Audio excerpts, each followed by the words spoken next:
Olá, esse vídeo é referente à disciplina de saúde mental.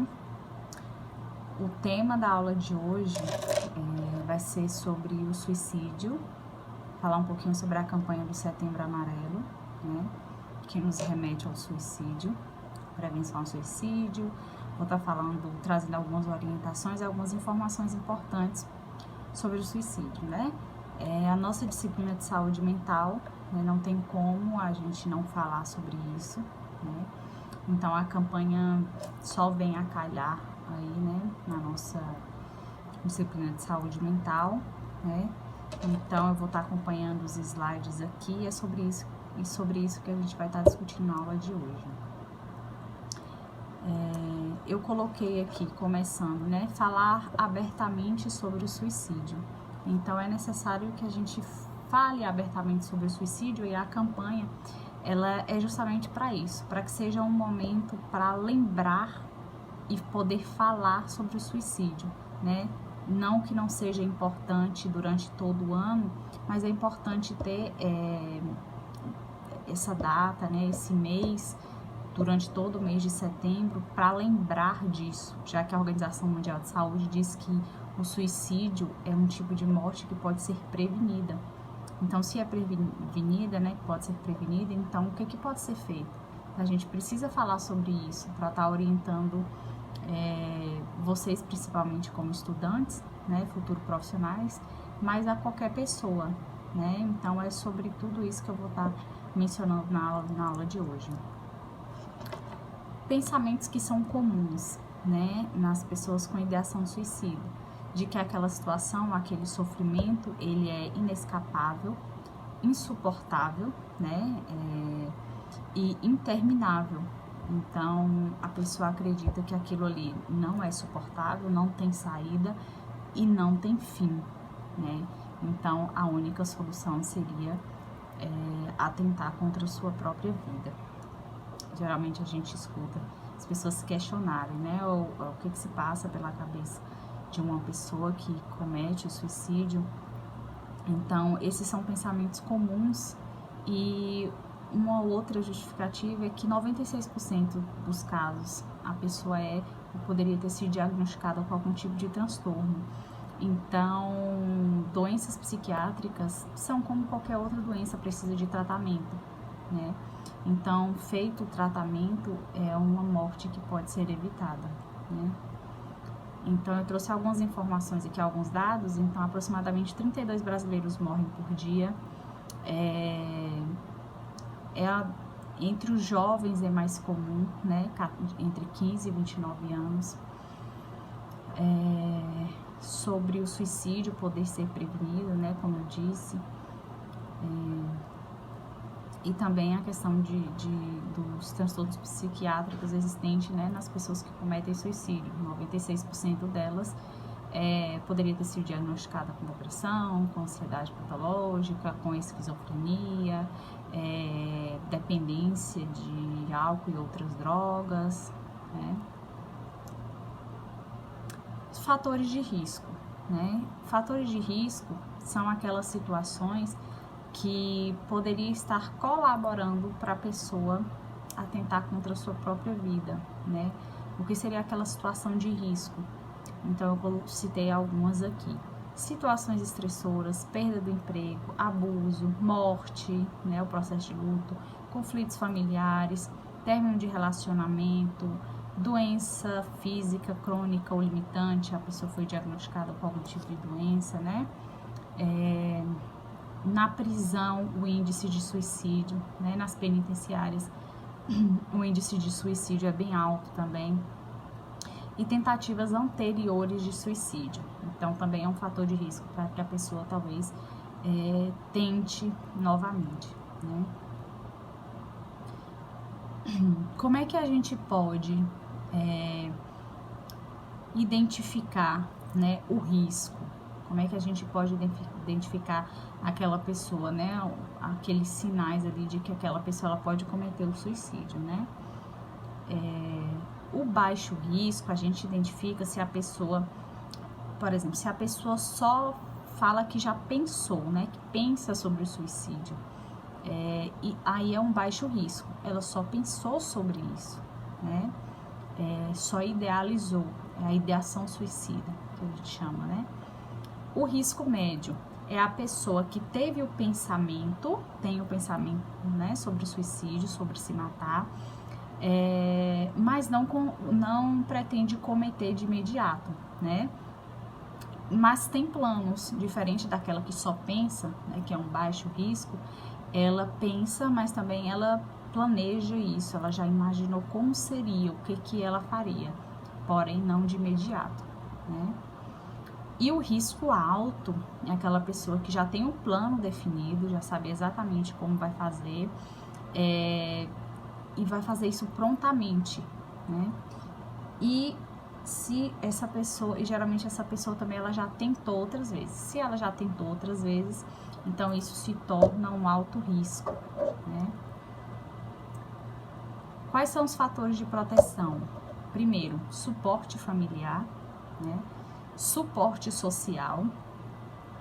E aí essa campanha, por exemplo, né, seria um suporte social onde realiza campanhas de orientações, né, palestras, e a sociedade em si empenhada para isso, para prevenir o suicídio. E o acesso de serviço à saúde mental.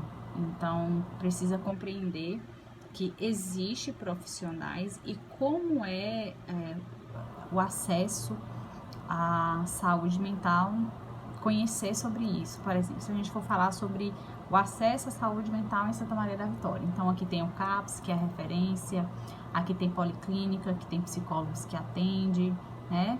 Então, é conhecer a referência, o serviço de saúde mental também, para que a gente possa estar encaminhando essas pessoas, né? Serviços particulares também, né? As clínicas.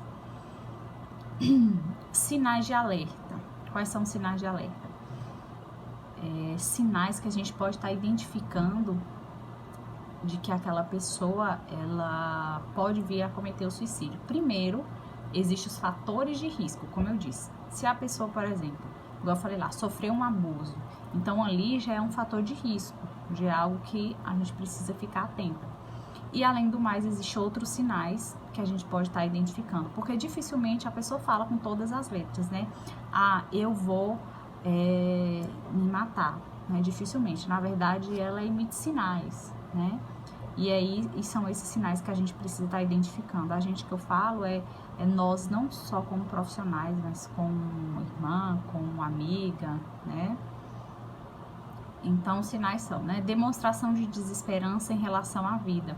Então, essa pessoa, ela tem um sentimento muito de desesperança com relação à vida. Então, ela geralmente verbaliza, né? Sinto que não há saída, não consigo lidar com isso, a vida não vale a pena, queria dormir para sempre, não aguento mais essa vida. São algumas falas comuns, né? As pessoas que têm essa desesperança com relação à vida. Abuso de substância, mudança brusca de comportamento, existência de transtornos psiquiátricos, né, como eu falei, que 96% dos casos dessas pessoas, né, tem ou poderia ter algum tipo de transtorno psiquiátrico. Então, se eu sei que aquela pessoa, ela foi diagnosticada com algum tipo, com depressão, por exemplo, isso aí já é um fator de risco, né, já é um sinal de alerta. O isolamento, desejo súbito de concluir afazeres pessoais, organizar documento, carta, bilhete de despedida, conta bancária, testamento, assim, de uma hora para outra, né? Identificando todos esses sinais.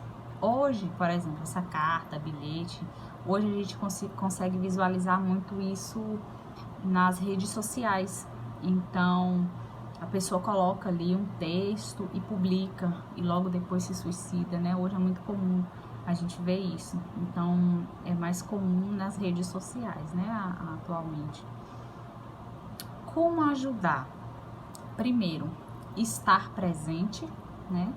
Conversar e deixar a pessoa falar sobre o sofrimento, sem muita interrupção, né? Demonstrar que se importa. Recomendar ajuda e encontrar ajuda profissional, importantíssimo, né? impedir acesso aos meios de suicídio, como arma, medicamento, veneno, né? E o que não ajuda, que geralmente, né, as pessoas agem de tal forma e que na verdade não vai ajudar. A questão do julgamento. Então, se a pessoa cometeu o suicídio, tentou o suicídio, né? E não conseguiu. E aí depois recebe um tipo de julgamento. Então, isso foi falta de Deus, você tem tudo e não deveria estar fazendo isso. Então, isso só vai reforçar para que a pessoa tente novamente. Ela vai ficar envergonhada, ela está doente na maioria das vezes, como eu disse, né? Então, a gente tem que tomar muito cuidado com relação à fala, né? O que a gente fala nessas situações. Interromper muito frequentemente, então precisa deixar a pessoa falar, né? Ficar chocado ou muito emocionado. Então, se você não sabe lidar com a situação, encaminhe para um outro profissional, ou às vezes só de estar presente ali, ou de estar ouvindo a pessoa, né, já é importante. Estar disponível, né, para a pessoa também. Eu coloquei uma nota aqui, né, que hoje já é obrigatório fazer a notificação dos casos de suicídio e de automutilação também. Os índices de automutilação é muito grande, principalmente entre os adolescentes, né? Coloquei aqui alguns mitos e verdades com relação ao suicídio. Eu vou deixar, uma tabelinha, e aí eu vou mandar aí para vocês, né? E aí, gente, essas informações, todas essas informações, vai muito além disso, por isso que eu gostaria de fazer uma discussão mesmo com vocês com relação a esse tema, que é muito importante na disciplina de saúde mental. Então, eu vou estar abrindo um fórum para a gente estar discutindo sobre isso. Se vocês tiverem alguma dúvida, eu vou estar lá respondendo, né? Esse material que eu utilizei é um material do Conselho Federal de Medicina, Associação Brasileira de Psiquiatria, né, que é um manual informativo sobre suicídio. Então, eu vou estar mandando esse material também para vocês, né? Ele é de 2014, está aqui na referência do slide. Então, é isso, pessoal.